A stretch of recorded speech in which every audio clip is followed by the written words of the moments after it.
പ്രിയപ്പെട്ട കൂട്ടുകാരെ, ഇന്ന് നാം ഇവിടെ ദൈവസ്നേഹം ഒരു മനുഷ്യനെ രൂപാന്തരപ്പെടുത്തുന്നതിന് സാക്ഷ്യം വഹിക്കുകയാണ്. പണക്കൊതിയനും ചുങ്കക്കാരിൽ നിന്നും യേശുവിന്റെ സൗഹൃദത്തിലേക്ക് ഉയർത്തപ്പെടുന്ന പുതിയ മനുഷ്യനായ സക്കേവൂസിനെ ഈ ദൃശ്യാവിഷ്കരണത്തിലൂടെ നാം ധ്യാന വിഷയമാക്കാൻ പോവുകയാണ്. എന്നാൽ നമുക്ക് തുടങ്ങാം.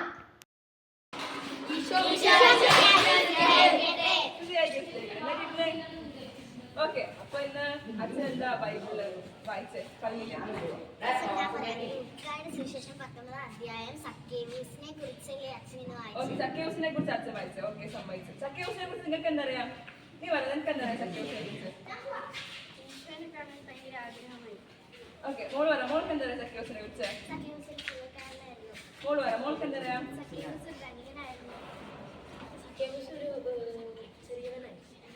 പൊക്കം കുറവായിരുന്നു, അതല്ല ഉദ്ദേശിച്ചത്. ഓക്കെ, സക്കേവൂസിന് പൊക്കം കുറവായിരുന്നു, സക്കേവൂസ് ധനികനായിരുന്നു പറഞ്ഞു, ചുങ്കക്കാരനായിരുന്നു പറഞ്ഞു, സക്കേവൂസിന് ഈശോനെ കാണാൻ ഒരുപാട് ഇഷ്ടമാണെന്ന് പറഞ്ഞു. ഓക്കെ, എല്ലാം സമ്മതിച്ചു. നിങ്ങൾക്ക് ഈശോനെ കാണാൻ ഇഷ്ടമാണോ? ഓക്കെ, എല്ലാവർക്കും ഇഷ്ടമാണോ ഈശോനെ കാണാൻ? ഓക്കെ, അപ്പൊ എല്ലാവരും ഒന്ന് കണ്ണടച്ചേ.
സക്കേവൂസേ, നീ താഴെ ഇറങ്ങി വരിക.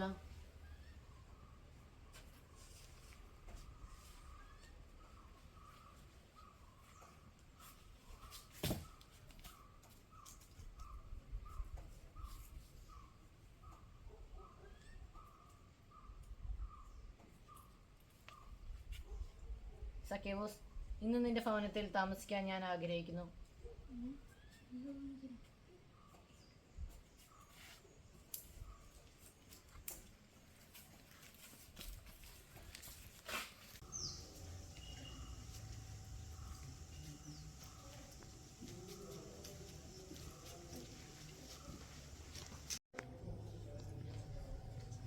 സാറേ, ഇന്ന് ഇറങ്ങി വന്നേ.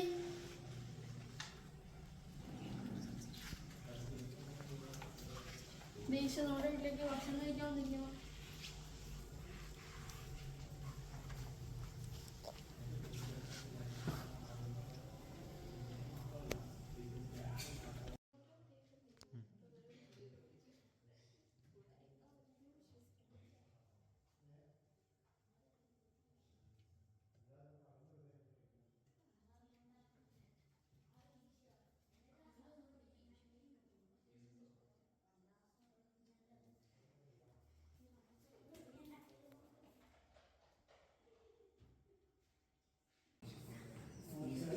എന്റെ സ്വത്തിന്റെ പകുതി ഞാൻ ദരിദ്രർക്ക് ദാനം ചെയ്യും.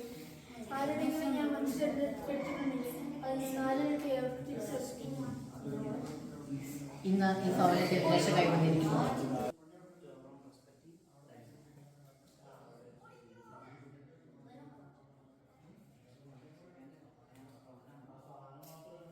എല്ലാരും കണ്ടുവരുന്നേ.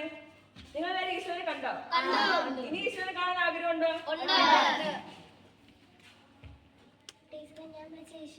പിന്നെ ഉറപ്പായിട്ട് തീർച്ചയായും വരും. മാനവ ചരിത്രത്തിൽ ഉടനീളം ക്ഷമിക്കുവാൻ വെമ്പൽ കൊള്ളുന്ന പാപിയെ തന്റെ മാറോട് ചേർത്തണയ്ക്കുവാൻ ധൃതിപ്പെടുന്ന ദൈവത്തെ നാം കണ്ടുമുട്ടുകയാണ്. സക്കേവൂസിന്റെ ജീവിതത്തിലും ദൈവസ്നേഹ സ്പർശം നമുക്ക് ദർശിക്കാൻ സാധിക്കും. കുറവുകളിൽ നിന്നും ബഹീനതകളിൽ നിന്നും പാപാന്ധകാരത്തിന്റെ ഇരുട്ടിൽ നിന്നും സക്കേവൂസ് വെളിച്ചത്തിലേക്ക് പ്രവേശിക്കുകയാണ്. കരുണയുള്ള ദൈവം, സ്നേഹമുള്ള ദൈവം അനുദപിക്കുന്ന പാപിയെ തന്റെ കൃപയിലേക്ക് നാം ഏവരെയും ക്ഷണിക്കുമെന്ന ഉറപ്പോടെ ദൈവത്തിന് നന്ദി, ദൈവത്തിന് സ്തുതി, ദൈവത്തിന് മഹത്വം.